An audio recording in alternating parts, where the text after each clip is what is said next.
Shalom dan puji Tuhan saudara atas kebaikan Tuhan pada setiap kita sehingga pagi ini dengan izin Tuhan kita boleh bangun dengan pada sihat, pikiran cergas dan semangat yang berkobar-kobar untuk melayani Tuhan. Untuk memulai renungan kita, mari kita berdoa.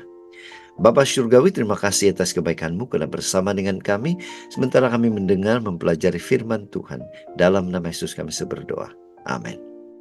Saudara-saudari yang dikasihi dalam Kristus, tajuk renungan kita pagi ini ialah hati-hati dengan perasaan dengki. Mengapa? Bagaimana kita mengatasi perasaan ini? Firman Tuhan dalam 1 Samuel 18 ayat 9 mengatakan, sejak hari itu maka Saul selalu mendengki Daud. Nah saudara, bacaan kita hari ini, kita boleh baca dalam 1 Samuel 18 ayat 6 hingga 14. Ini merupakan kisah di mana Raja Saul mulai membenci Daud. Nah, apa yang membuatkan Raja Saul membenci Daud? Ilustrasi. Kisah tentang kedengkian atau kebencian Saul pada Daud secara pribadi sudah lama saya dengar.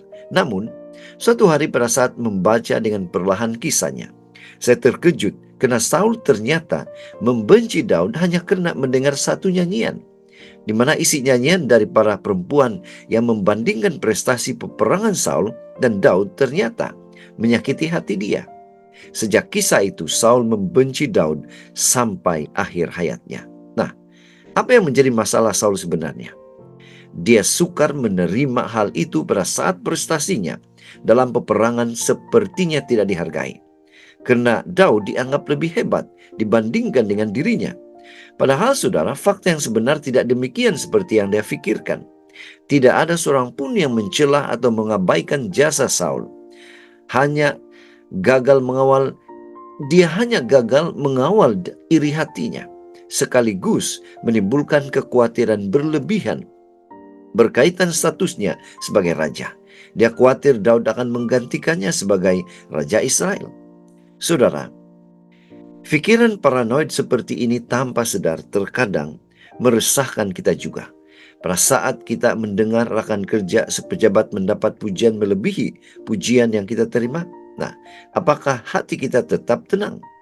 Pada saat tanpa sadar pasangan kita memuji orang lain, sedangkan kita tidak dapat melakukan perkara itu dengan baik, apakah pikiran kita tetap positif?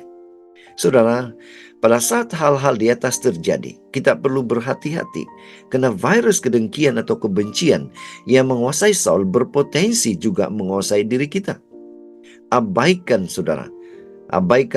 saja hal tersebut dan berfokuslah pada sesuatu yang boleh kita lakukan dengan baik. Pasti ada orang menghargai prestasi yang kita sudah buat dengan sungguh-sungguh. Saudara, itu sebabnya pada pagi ini, mari kita ingatkan diri kita bahwa pada saat kedengkian coba menguasai pikiran kita, mari kita cepat-cepat alihkan pikiran tersebut kepada hal-hal positif yang lebih membangun. Dengan Tuhan kita pasti boleh. Inilah doa dan harapan kita saudara.